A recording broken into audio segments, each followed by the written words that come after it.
Salmo de número 51.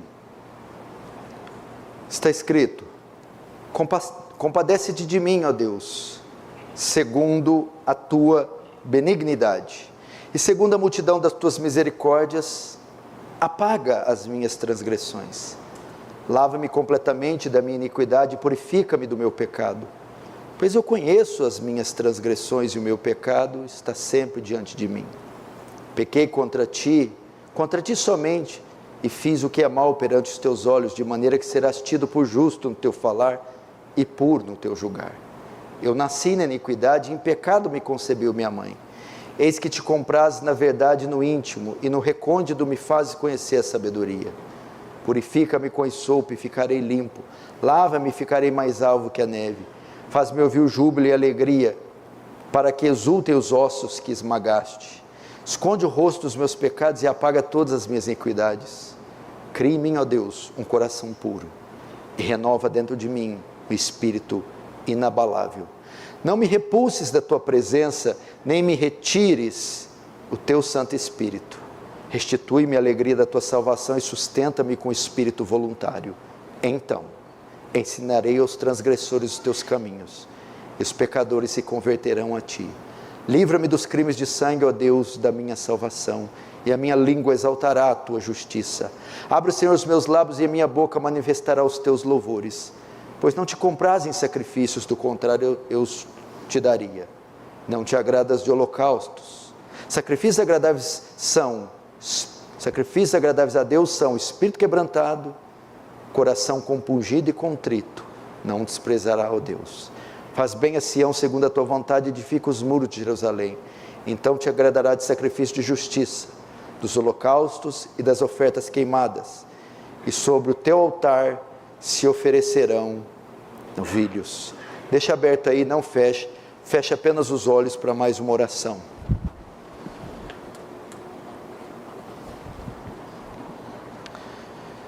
Querido Deus, diante de ti nos colocamos mais essa noite, Senhor, cônscios da nossa pequenez e insignificância e da nossa urgente necessidade de graça, de arrependimento verdadeiro, de visitação verdadeira do Senhor, contrição, quebrantamento, arrependimento. Oh Deus, oh Senhor, fala conosco hoje. Mais do que isso, move poderosamente nesse lugar, Senhor. Estamos fartos só de ouvir falar testemunhos, histórias de homens que ouviram, viram, tocaram, e nós seguimos inertes. Move, Senhor. Move, Senhor. Constrange, quebranta, perdoa-nos. Em nome de Jesus. Amém.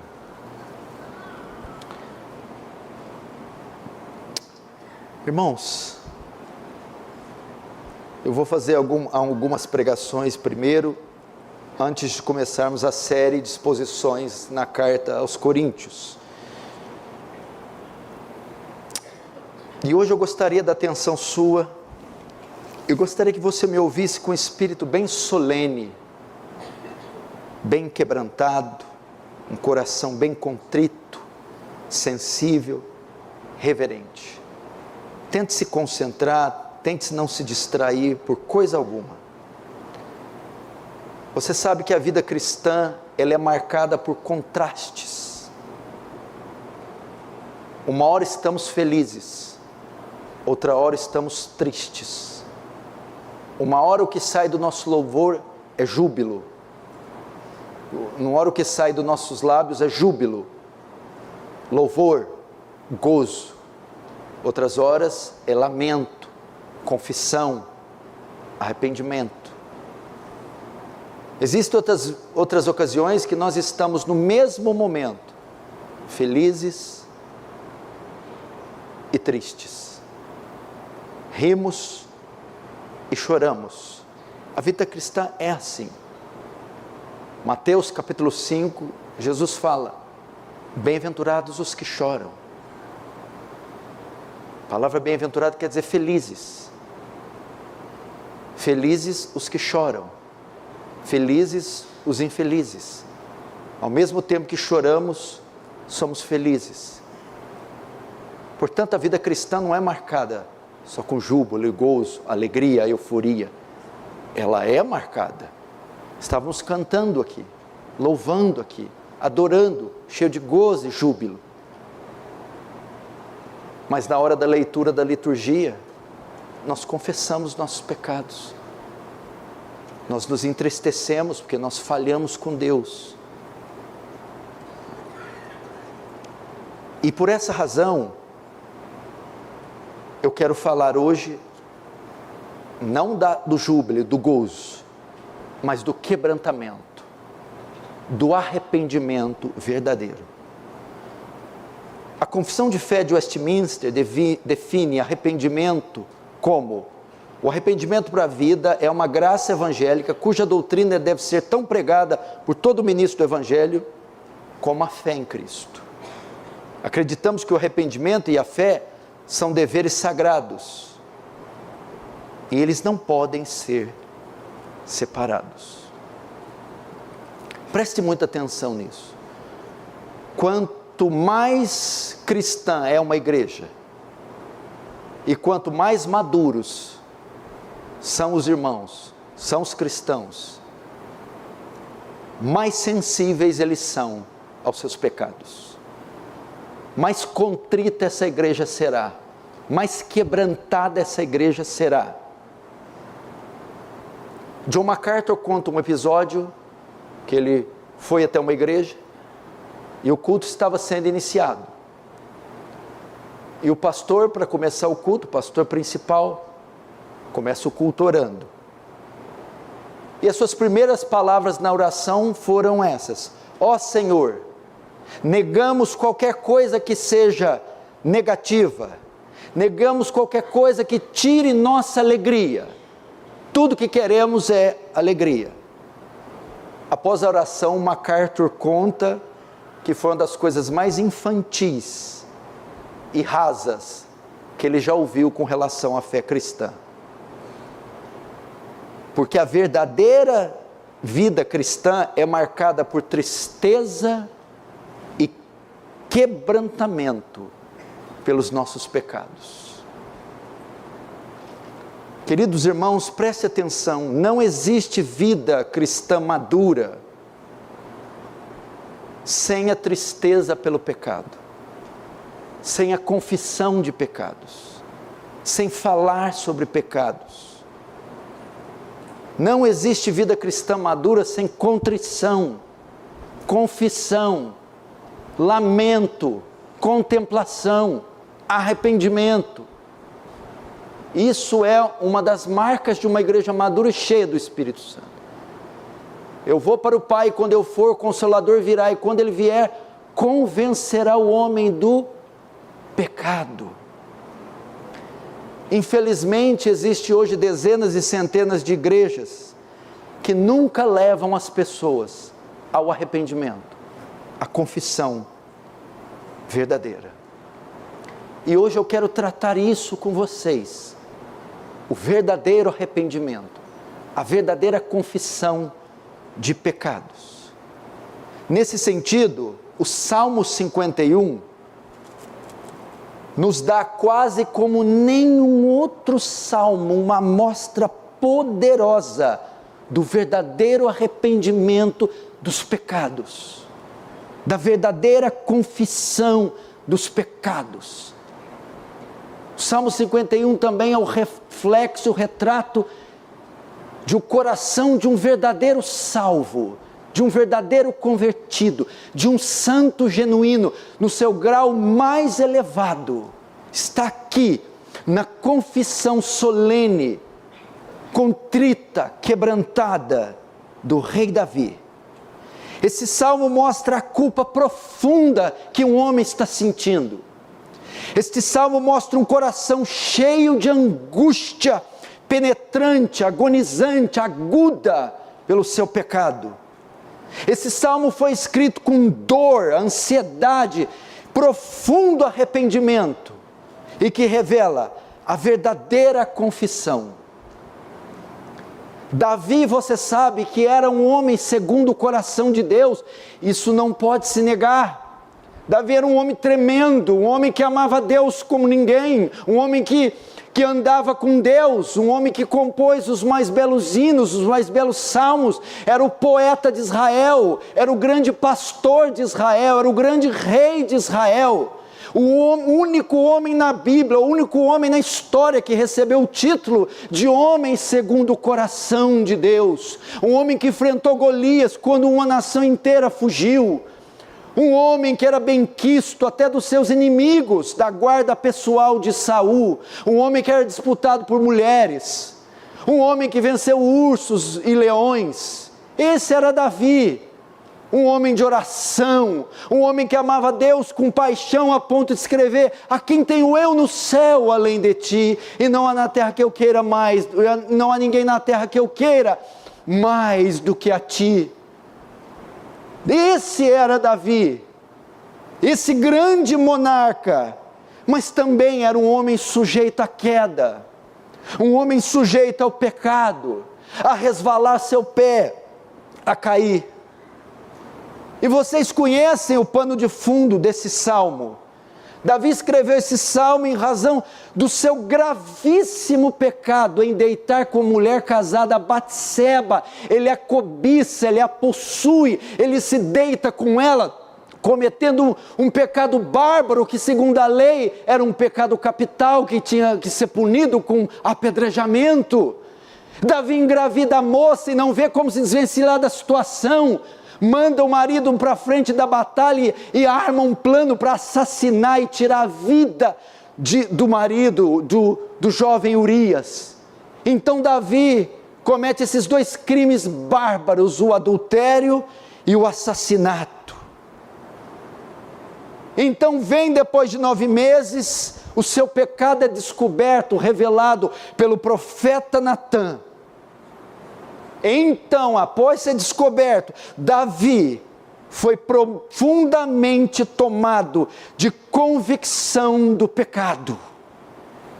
E Davi só obteve alívio quando confessou esses pecados de todo o seu coração diante de Deus. E isso é claramente visto nesse salmo. Aqui está um homem que sente todo o peso da sua culpa, e arrependido, confessa toda a sua iniquidade. E é isso que eu quero tratar com você essa noite. O que Davi está sentindo aqui, é muito difícil até mensurar e traduzir em palavras o sentimento profundo de Davi. E ele escreve de uma forma poética e usa muitas figuras no salmo. Mas o que Davi estava sentindo pode ser resumido assim: o pecado deixou Davi sujo e ele queria ser limpo. A culpa o deixou doente e ele queria ficar curado. A desobediência o deixou isolado, apartado, escondido, e ele queria se reconciliar. A rebelião desenfreada o deixou com medo, culpado, e tudo que Davi queria é ser perdoado. Nesse salmo Davi faz sua confissão, ok? É um salmo de confissão, um dos mais profundos, mais belos. Quantas vezes eu já orei esse salmo de joelhos, com a Bíblia aberta, e recitando em voz alta como Davi, e recitei, e chorei, e clamei, e gritei, e urrei, e grunhi esse salmo, o 32, o 38, quantas vezes eu me senti, como a leitura aqui da liturgia, o 38, minhas chagas estão purulentas, não há coisa sã na minha carne, perdoa, Senhor, meus pecados. É uma confissão que nós devemos fazer pelo menos uma vez por mês. trancar no quarto e ficar ali 24 horas com a água e a Bíblia, e dizer: Senhor, perdoa-me, Senhor, perdoa-me, perdoa-me, porque eu tenho pecados suficientes para ser condenado por 10 eternidades. Perdoa, Senhor. Como o reverendo Augusto Nicodemos diz sobre essas teologias da prosperidade, crentes que vão na igreja pedir: me dá isso, me dá isso, me dá isso, me dá isso. Ele diz: a única coisa que deveríamos pedir para Deus é perdão.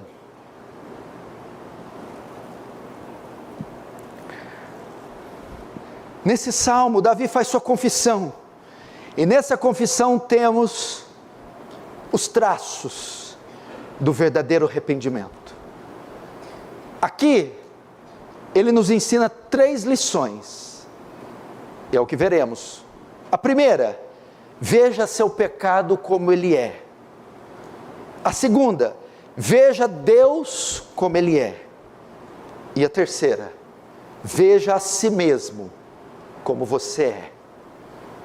Qualquer confissão verdadeira, qualquer arrependimento verdadeiro, terá que interagir com esses 3 componentes: ver meu pecado como ele é, ver Deus como ele é, e ver a mim mesmo, a si mesmo, como eu sou. Primeiro, vamos para o primeiro: veja seu pecado como ele é. Fica claro nesse salmo que Davi entendeu o seu pecado, no grau de profundidade como ele era. E aqui vamos ver pelo menos 5 aspectos da visão de Davi sobre o pecado.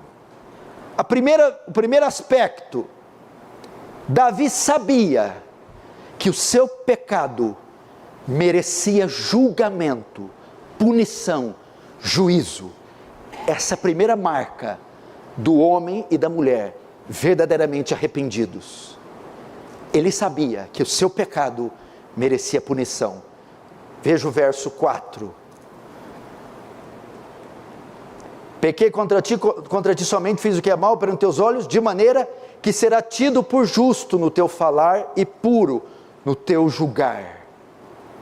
O que Davi está dizendo aqui? Diante do pecado dele, ele está dizendo isso para Deus: Deus, se o Senhor proferir um julgamento contra mim, se o Senhor me julgar por causa deste pecado, que significaria no caso a morte, o Senhor é inocente, o Senhor não deixará de ser justo. Essa é uma confissão da própria culpa. Davi está dizendo: Senhor, eu mereço castigo por esse pecado. Se tu me julgares, se tu me punires, se tu me tirares a vida por esse pecado, tu estarás fazendo justiça, porque eu mereço castigo.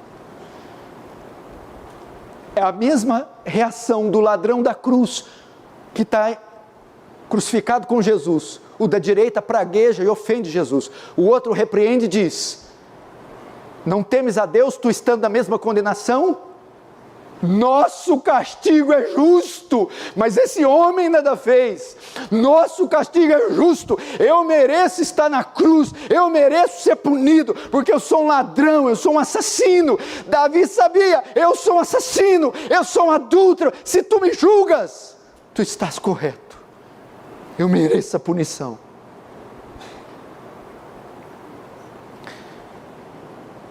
É uma confissão da sua própria culpa. Se você que pecou, peca, ou diz que ser um cristão e não passou por isso, não passa, não houve verdadeiro arrependimento. O arrependimento é quando pecamos e vemos alguma tragédia no jornal, alguma coisa horrorosa, e dizemos: eu tinha que estar lá, no meio daquela tragédia.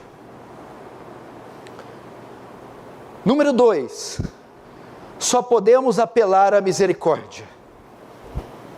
O verdadeiro arrependimento reconhece que a única coisa que pode pedir é misericórdia. O verso 1, compadece de mim, ó Deus. No original Tem misericórdia de mim, ó Deus, segundo a tua benignidade, segundo a multidão das tuas misericórdias, apaga minhas transgressões. Veja só, Davi está apelando à graça e à misericórdia. Por quê? Porque ele não pode apelar à justiça, ele não pode apelar para a lei, ele não pode apelar para o mérito. Por que não pode? Porque ele é culpado e sabe que merece o castigo, então ele apela para misericórdia. Ele está implorando por compaixão. A palavra compaixão no hebraico, hesed, que é uma palavra para se referir a misericórdia, a favor imerecido, consideração imerecida. Davi está dizendo, eu não posso implorar por mais nada, a única saída para mim é apelar para misericórdia. Tem misericórdia. Davi está dizendo, me poupa daquilo que eu mereço, não aplica em mim aquilo que eu mereço, não me dê aquilo que eu mereço, ou seja, julgamento, castigo, condenação.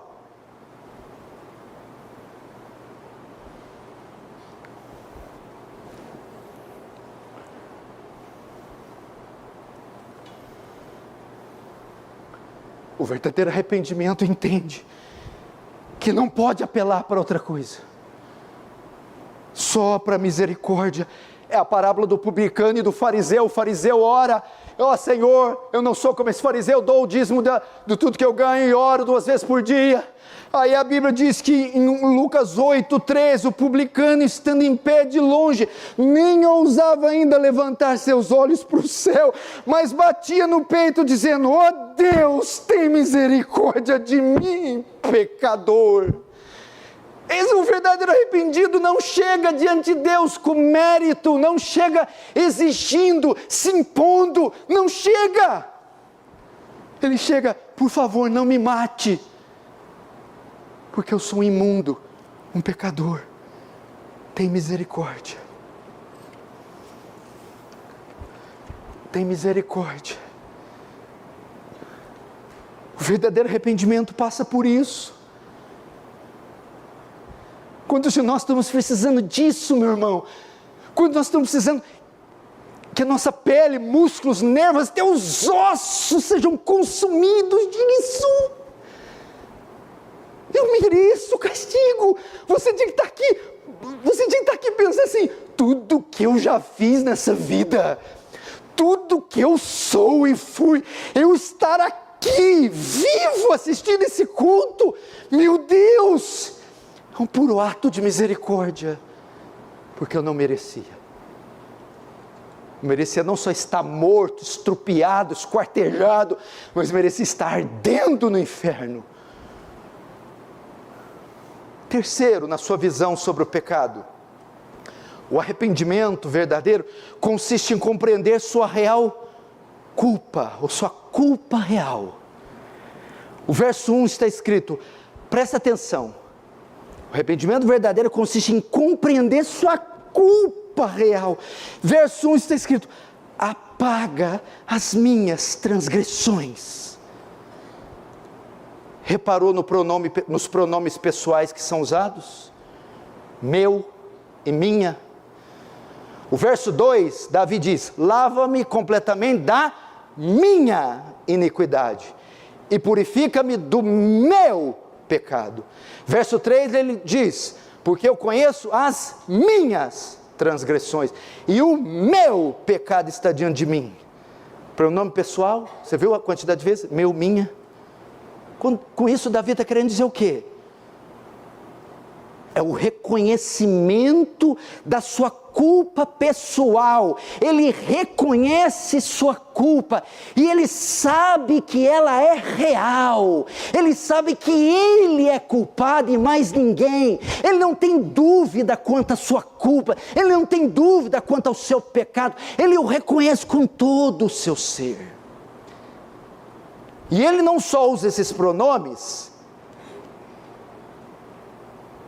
referindo a si mesmo, como usa todos os pronomes para o mal, mostrando que admite o erro. Veja só, o verso 1 ele diz, apaga as minhas, olha o pronome pessoal, minhas transgressões, lava-me completamente da minha iniquidade. Purifica-me do meu pecado.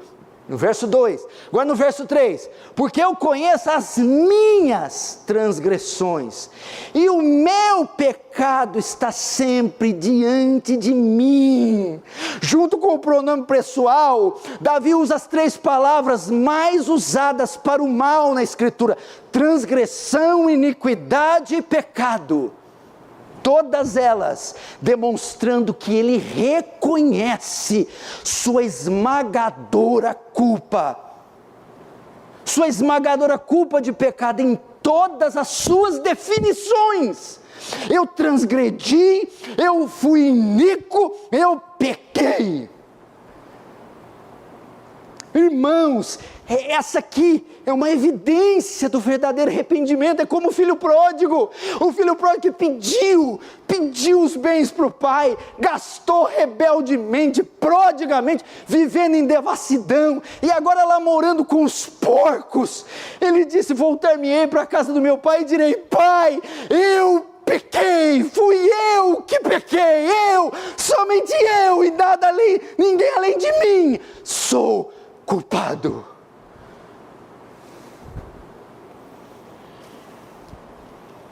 Eu pequei.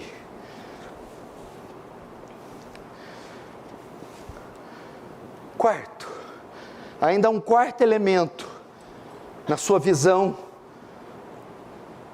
sobre o pecado. Davi não só reconhece sua culpa pessoal, mas ele aceita toda a responsabilidade pelo pecado. Davi não terceiriza o seu pecado. Davi não procura um responsável para dividir a sua culpa. Ele assume toda a responsabilidade pelo pecado. Veja o verso 4: contra ti somente pequei e fiz o que era mal à tua vista. Ele não fez como Adão, que quando foi pego disse: a mulher que tu me destes, ou como Eva, que quando foi pega, a serpente me enganou. Ele não terceirizou, ele não colocou outros na equação, ele assumiu a responsabilidade e disse: a culpa é minha, e não é de mais ninguém, é minha, não é da minha mulher, não é dos meus filhos, não é dos meus pais, da professora, do patrão. Sou eu o culpado, o culpado, sou eu. Poupa minha mulher, poupa meus filhos, eu é que sou o demônio, poupa, sou eu,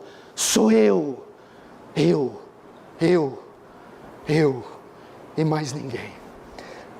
Isso aqui é uma evidência poderosa de alguém que não é crente ou que não se arrependeu verdadeiramente.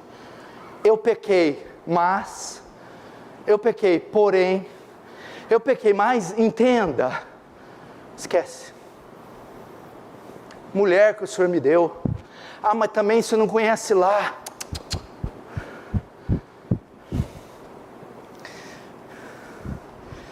Ele não culpou. Ele disse: é meu pecado, eu ofendi, fui eu ofendi sua glória, fui rebelde contra a sua vontade, desobedeci sua palavra, blasfemei teu nome, manchei sua santidade.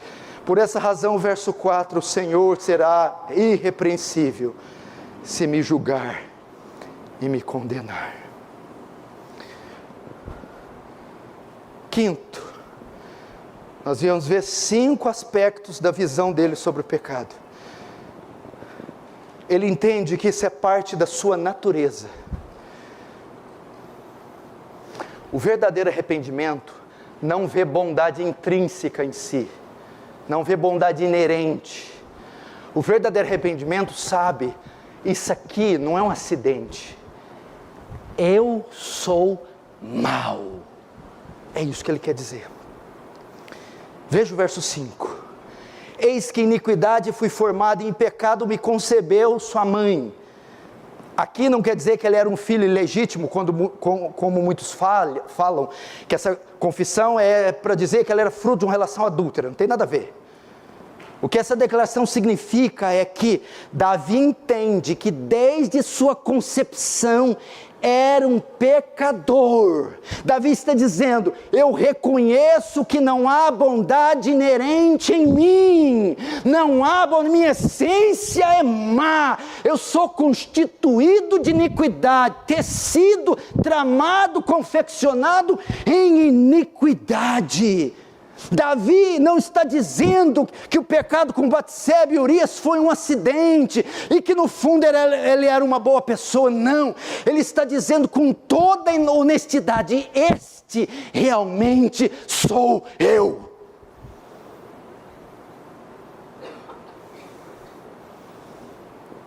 É uma depravação congênita.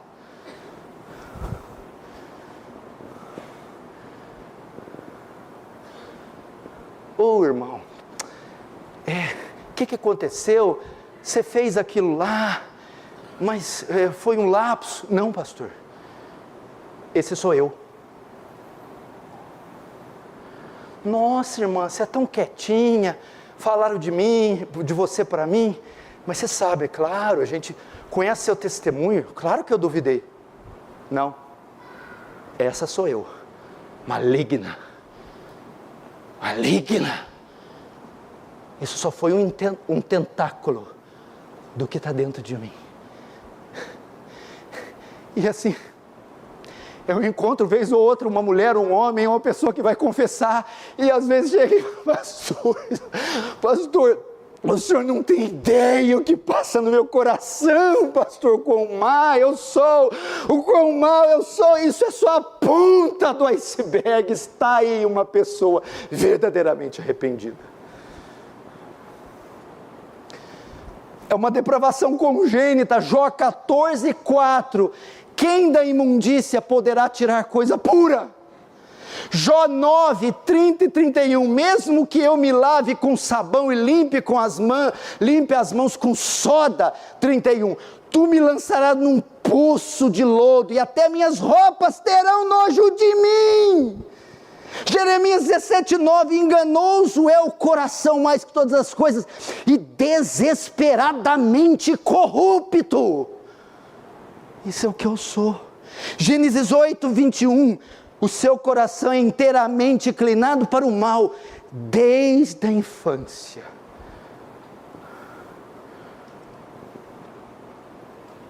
Essa é a confissão verdadeira, o arrependimento verdadeiro.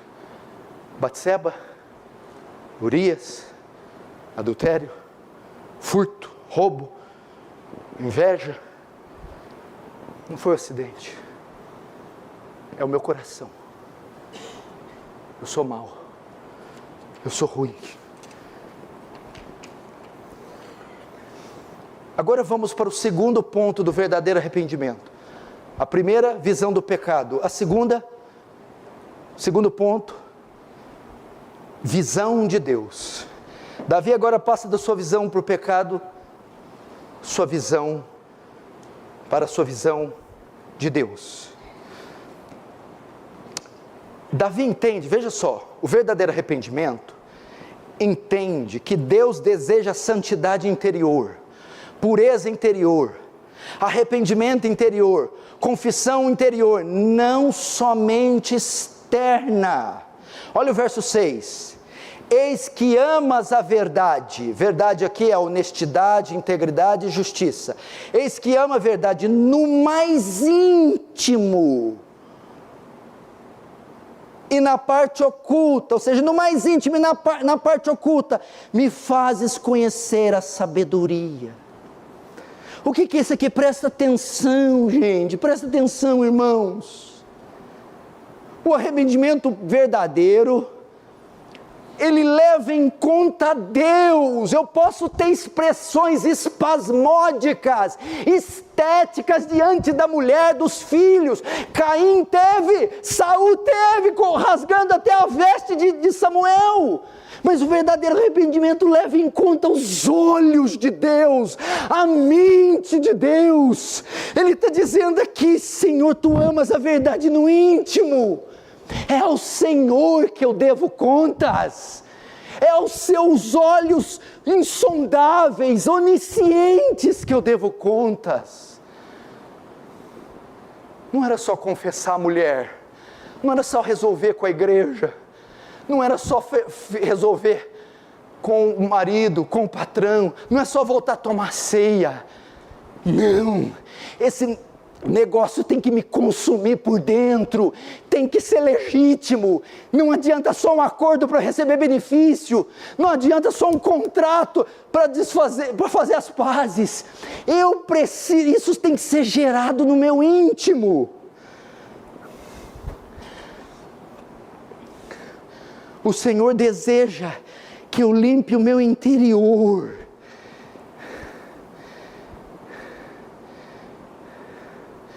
Esse é um elemento poderoso do arrependimento verdadeiro. O penitente deseja mudança por dentro. Ele sabe que não basta uma limpeza superficial, uma mudança exterior. Ele entende que a maldade, o pecado nasce no coração e é lá que ele deve morrer.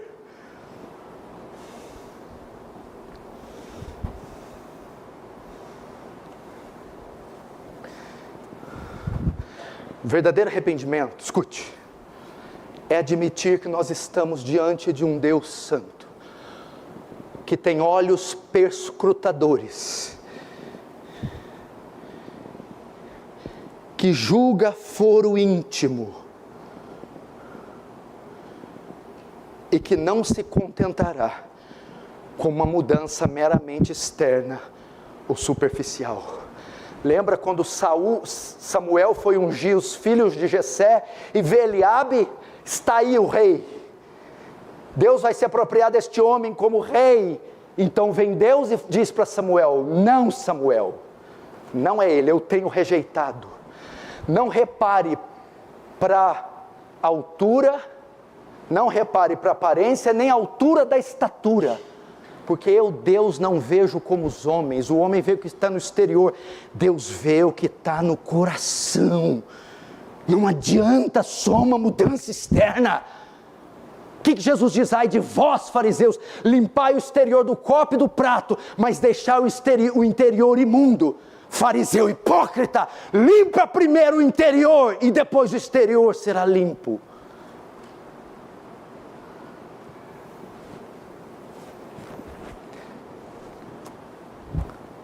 Vai ser difícil alguém chorar nesse culto?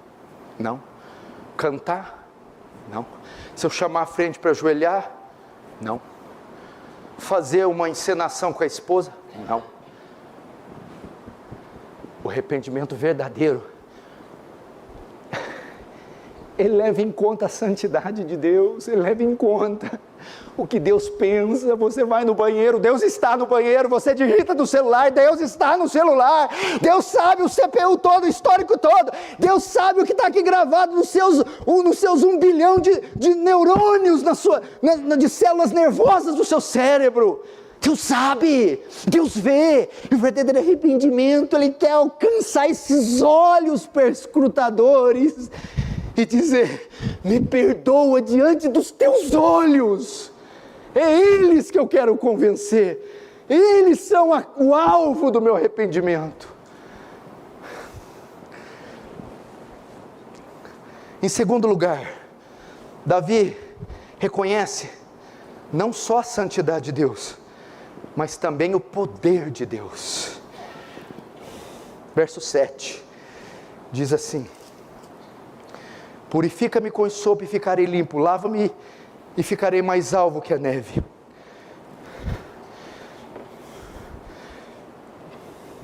Segunda visão, primeira visão do pecado, segunda visão de Deus. Na visão de Deus, a santidade. Segundo, o poder. Davi reconhece que só Deus tem o poder para limpá-lo, para perdoá-lo, justificá-lo, para reverter o processo.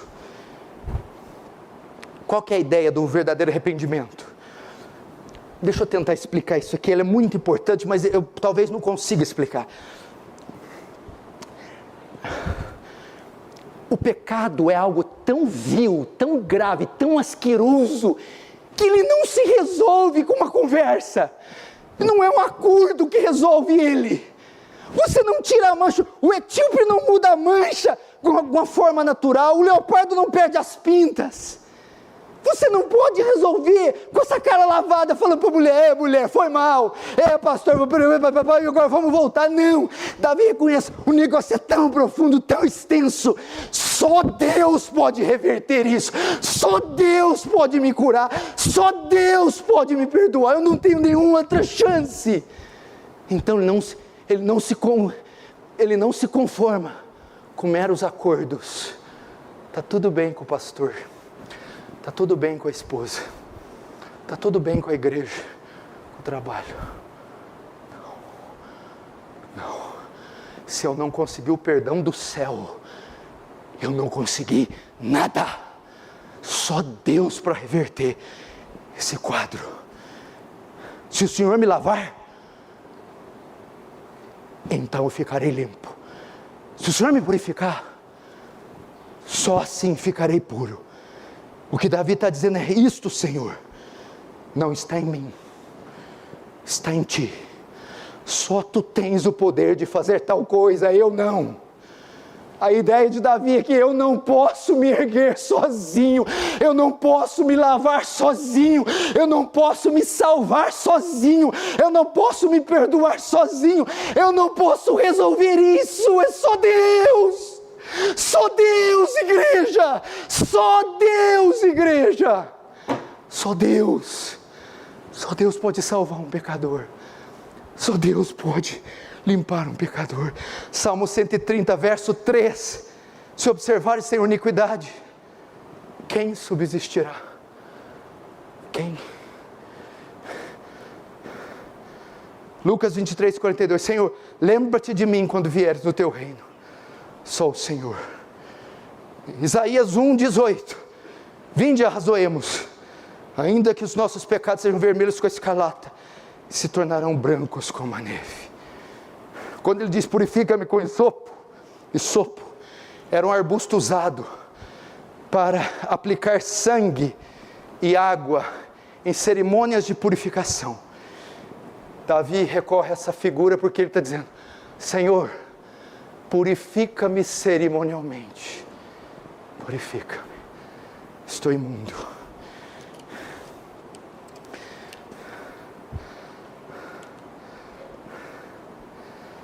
Agora, há um parênteses para um alívio no Salmo, que está muito pesado. Davi não vê só a justiça, a glória, a pureza, o poder de Deus, mas também bondade. Davi vai mostrar um pouquinho agora da eficácia do arrependimento. Mas será que isso surte efeito? Será que isso pode mudar a minha vida? Será que isso podia mudar o quadro de Davi? Ele vai mostrar a eficácia do arrependimento verdadeiro. Agora, na sua visão de Deus, Davi reconhece a bondade de Deus. Veja o verso 1. Compadece-te, ou tem misericórdia de mim, Senhor, segundo a tua benignidade, que é o mesmo que bondade. O que é isso aqui, igreja? Davi sabia que Deus era um Deus de graça, de perdão, de misericórdia, de compaixão, e um Deus de bondade. Então Davi sabia que por causa da bondade inerente do ser de Deus, Deus quer a sua restauração. E no verso 8, Davi ora: faz-me ouvir o júbilo e a alegria, para que gozem os ossos que tu esmagaste ou quebraste. Davi quer a restauração, quer reconciliação com o seu Deus. Deus aqui esmagou os ossos de Davi. O que é isso? Humilhou Davi, fez Davi sentir o peso do pecado, a vergonha e a culpa pelo seu pecado. Porém, ele sabe que Deus quer a sua restauração. Mas baseado em que Davi acredita nisso? Na bondade de Deus. Ele sabe que pode obter o perdão. O verdadeiro arrependimento tem como base a bondade de Deus. Ele vai a Deus arrependido porque sabe que o arrependimento não voltará sem respostas. E por quê? Porque ele sabe que ele é um Deus bom, ele é um Deus que perdoa. Olha o verso 9, esconde a tua face dos meus pecados. Que oração linda, que coisa linda para orar.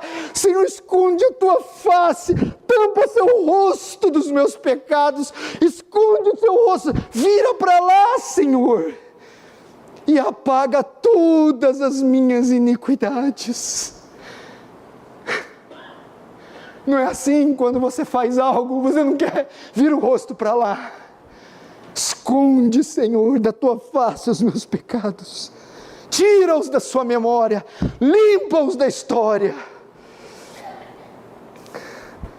Por isso Miqueias 7, 18 e 19, está escrito: quem, ó Deus, é semelhante a ti, que perdoa a iniquidade e te esquece da transgressão do restante da tua herança? O Senhor não retém a sua ira para sempre, porque tem prazer na misericórdia. Torna a ter compaixão de nós, pisará aos pés as nossas iniquidades, lançará todos os nossos pecados nas profundezas do mar. Salmo 103, verso 12, quanto dista o oriente do ocidente, assim afasta de nós as nossas transgressões. Deus é um Deus perdoador, por natureza. Por quê? Por causa da sua bondade. Salmo 86, 5, pois tu, Senhor, és bom e compassivo, abundante em benignidade, para todos os que te invocam. E por causa disso, no verso 10, ele ora. Essa é a oração, veja só, agora no verso 10 ele ora, essa é a oração do penitente, que entende seus pecados e a bondade do seu Deus. Veja o verso 10, cria em mim, ó Deus, um coração puro, renova em mim um espírito reto, não me lance fora da tua presença, e não retire de mim o teu espírito, torna-me da alegria da tua salvação, e sustém-me com espírito voluntário. Olha só aqui, voltando para a oração do verdadeiro arrependimento, Davi ora aqui, olha só aqui, olha isso aqui, Leandro, Deus, olha isso aqui, Tiago, eu não quero só o perdão, não, eu quero um coração puro, e não sujo. O Senhor pode me perdoar, e eu continuar com o coração sujo. Crie-me, ó Deus, um coração puro. Perdoar é moleza, eu vou lá e faço de novo. Eu não quero só o perdão, eu quero viver livre desse coração. Eu quero que o Senhor remova a causa. Crie em mim um coração puro, porque eu não pequei por causa da tentação, eu pequei porque o meu coração não é puro. Depois ele diz, eu quero um espírito firme, e não um espírito vacilante, duvidoso. Renova dentro de mim um espírito reto, Davi diz. Davi diz, não quero esse isolamento, esse afastamento de ti.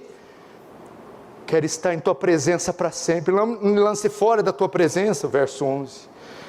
Não quero que você tire o seu espírito de mim.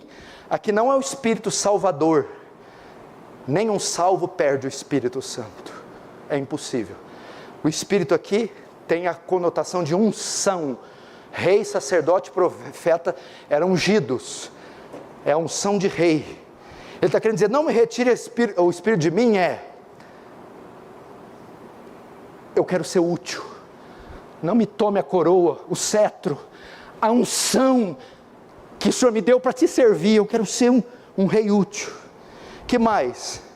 Eu quero a alegria da salvação. Aqui não é que ele queria salvação, ele já era salvo. Ele quer a alegria que o pecado tirou dele. Esse é o coração de um homem verdadeiro arrependido. Agora, vamos para o último. Não fique nervoso, já estou acabando. O verdadeiro arrependimento passa pela visão do pecado, a visão de Deus e agora a visão de si mesmo.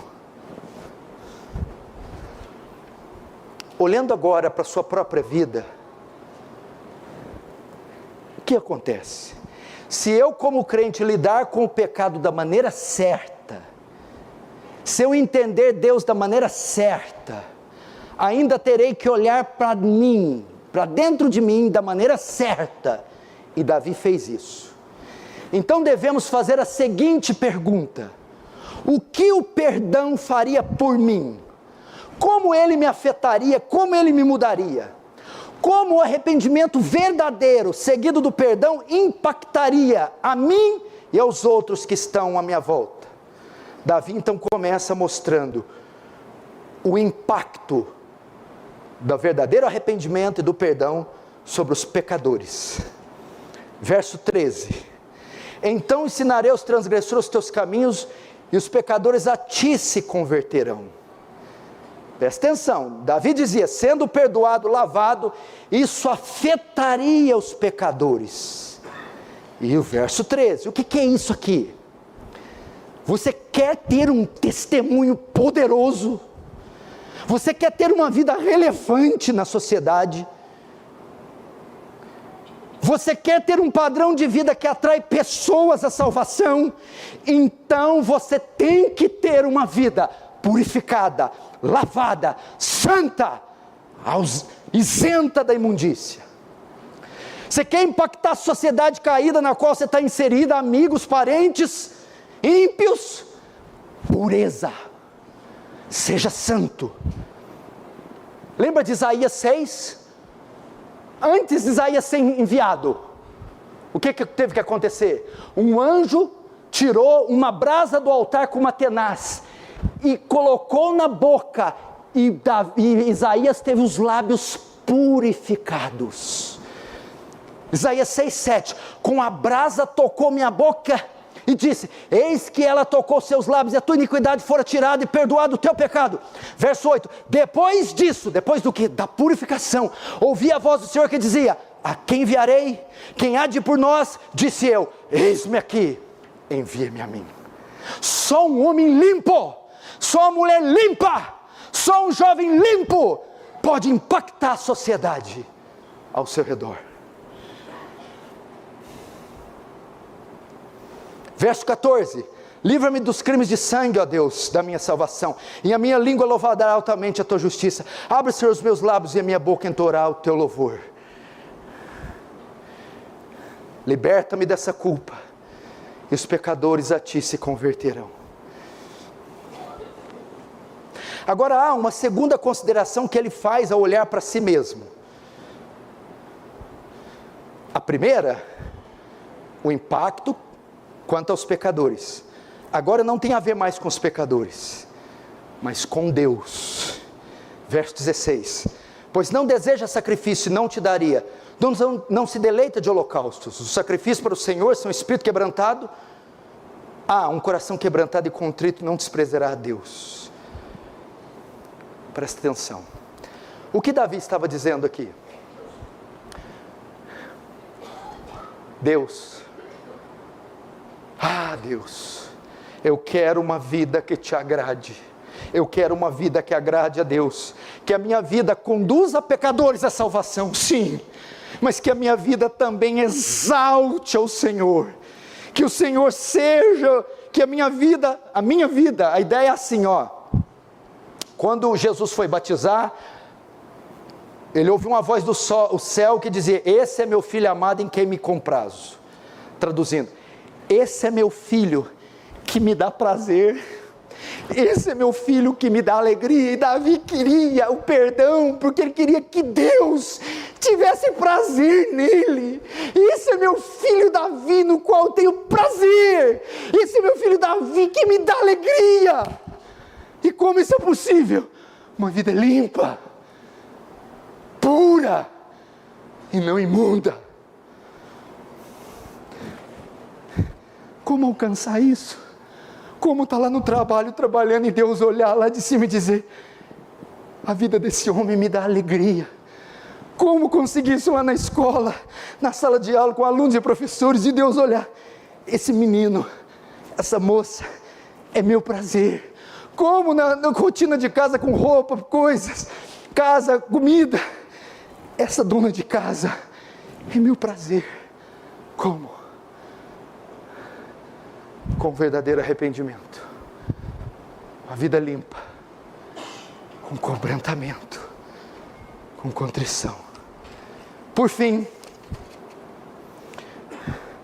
uma terceira consideração de Davi: sua purificação, seu arrependimento, seu perdão, não afeta só os pecadores ímpios, nem só a Deus, mas também os crentes, a igreja. Por que Davi queria o perdão? Isso ia impactar a sociedade, ele ia ganhar pecadores. Por que Davi queria perdão? Isso ia impactar Deus, ou agradar Deus, seria um sacrifício de louvor a Deus. Terceiro, por que Davi tinha um arrependimento verdadeiro, queria o perdão? Porque isso impactaria os santos, a igreja, você. Verso 18: faze bem a Sião, segundo a tua boa vontade, edifica os muros de Jerusalém, então te agradará de sacrifício de justiça, dos holocaustos das ofertas queimadas, então se oferecerão novilhos no teu altar. Meu Deus do céu!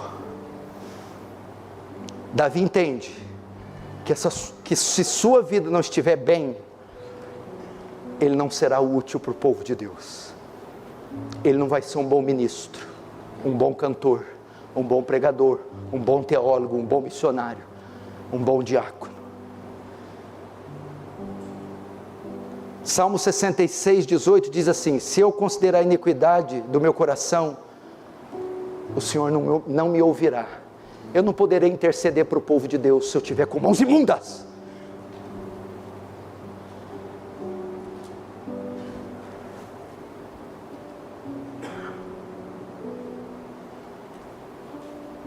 Se a minha vida não for pura, não poderei ser o evangelista eficaz para os pecadores, não poderei trazer alegria para Deus, nem poderei ser útil para o povo de Deus.